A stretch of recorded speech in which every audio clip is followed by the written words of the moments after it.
to do it. Let me show you how to do it. Hi guys, so I was having an issue with this air conditioning system at my house, and it was not working at all. So the outside unit was not working, the inside was coming on, but the outside was not coming on. So of course I did the normal, I checked the pipes and stuff just to make sure there was no water blockage or anything like that, and I did not find any. And I came out here, removed the cover, and right now it's running, but I want to just walk you through what I found. So I start troubleshooting, and of course the most common thing is the failure of the capacitor. And before you even try to test your capacitor, what I would recommend is start from here. So what I did was I checked the 220 volts right across these two bottom terminals. This is where the power comes in. So what you can do is take a voltmeter and just connect at the very bottom. You should always have 220 or 240 volts coming into this contactor. And doesn't matter if your AC is on or not. That's a live wire. All the time you should have power.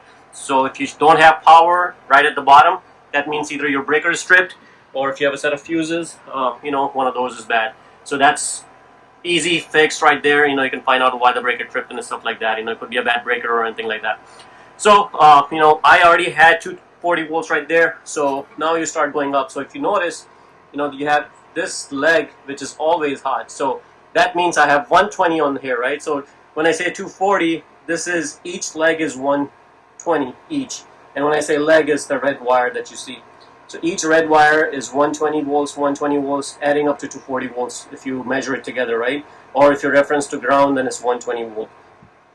So on this side, this should always be hot as well. So when you're checking the 2 points right here, what I would do is measure on the right, measure on the left. Then you want to do a measure on the left and then the top part. And that should also be 240. So whatever you measure over here, you should also measure across from diagonally, right from that. Because you see that bar right there, straight bar down, that means this side always stay hot. So 120 stay hot on the black side all the time. And all it's doing is just waiting for that plunger. You see that black piece in the center? That's called a plunger. And the way it picks up is by these two signal wires, which is bringing 25 volt AC from your thermostat. Your thermostat is basically wired to your air handler, and that's how it's getting its power from. And once it gets the 25 volt AC, it sucks in that plunger, which makes this voltage travel on top. And now you have 240 across top, and that's when your AC should come on. Now if you notice that your plunger is picked up, the way you can turn it on and off is either by removing one of these wires, they'll drop off, or you can turn the thermostat on and off, so that should be going in and out, and if it's in all the way like it is right now, as you can see, and you're still not getting the AC to turn on, then I would recommend make sure it's in and it's picked up, meaning this signal wire should have 25 volt voltage right there, so you can measure across it. If it's not picking up, that means the signal is not getting here. So sometimes this wire is bad as well. So if you're getting the 25 volt AC and this is picking up, or if you see the visual pickup of this, then that means the signal is getting there and it's picking up. And if it's still picking up, and what you need to do is measure 240 volts on top. So that's what I did. I turned the AC on from inside thermostat, then I start measuring on top. So when I measure on top, I was expecting to see 240, and I was not seeing 240. So what I did was I did my test again just to make sure I had this voltage traveling on top, and I did verify that by cross-referencing or cross-measuring the voltage, and I was getting it. But when I measure across here with the plunger picked up, I was not getting this 120 leg all the way up there. So that means the AC was only getting half the voltage, and it was not getting the second leg. So that tells me that something is wrong with my contactor. Either it's picking up, but the contact is not being made. So that was the troubleshooting part of it. So now, for you to change this contactor, you have to make sure you match the rating on the very back. And this is the contactor that was installed in there.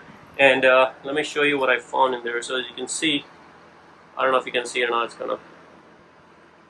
The contact is very dirty. It's got some ants and stuff in there, so it got burnt up. So it was not really transferring the voltage to the copper, and it was not getting the full voltage. So even though it was picking up and everything seemed like it was working, but it was not doing its job. So that was my troubleshooting, and as soon as I replaced that contactor, just make sure take a few pictures and replace it the way it is. A very simple job. While I was doing that, I also measured the capacitance on the capacitor just to make sure it was healthy and everything was good. So I just plugged everything. It was a plug and play, and now my AC is working. So hopefully this video helps you guys troubleshoot your air conditioning system. If you see any capacitor, like the values are going down, I would highly recommend to replace it. It's a cheap replacement. If you call somebody, they're probably going to charge you like 150, 200 bucks to come out here and do the job. Might as well just do it, replace it. You can buy it on Amazon for like 10, 15 bucks, or you can buy it from a local hardware store a lot cheaper. Another thing you want to do is make sure you inspect the wire. This is the wire that is the signal wire, the blue and the yellow, and this is the wire that comes in from your thermostat basically. So you want to make sure all that is good as well. So do a good quick thorough inspection while you're in here, and that should pretty much finish your job and get your AC up and going. Another way when you are out there testing it is, like, if you touch this part, it should be super cold, and it is right now, so I think we're good. So hopefully this video helps you guys fix your AC. Guys, if you like the video, please subscribe to my channel and like the video. Thank you.